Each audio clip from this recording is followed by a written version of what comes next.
Кыргыз Республикасынын жогорку сотунда жергиликтүү сотторго жаңы дайындалган бир катар судьялар салтанаттуу түрдө ант беришти.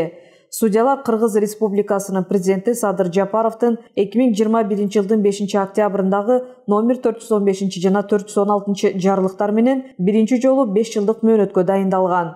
Чүй облусунун Сокулук райондук сотуна Садыков Болот Калыбекович, Ысык Ата райондук сотуна Шабданбеков Болот Турарович, Чүй райондук сотуна Абдрасул уулу Бектур, Токмок шаардык сотуна Акбалаева Нурия Кайынбековна, Ош облусунун Кара Суу райондук сотуна Мамасалиева Мерим Жумалиевна, Ош шаардык сотуна Максатбеков Султан Максатбекович жана Мойдунов Абдисалам Абылкасымович, Жалал Абад облусунун Жалал Абад шаардык сотуна Бекчалов Кеңешбек Нуржалилович, ал эми Бишкек шаарынын Октябрь райондук сотуна Карабеков Тимурлан Абдыганыевич дайындалды. Жогорку соттун төрайымы Нургүл Бакирова жаңы дайындалган судьялардын ишине ийгилик каалап, карманган анттарына бекем турууга жана таза, адилеттүү иш алып барууга чакырды.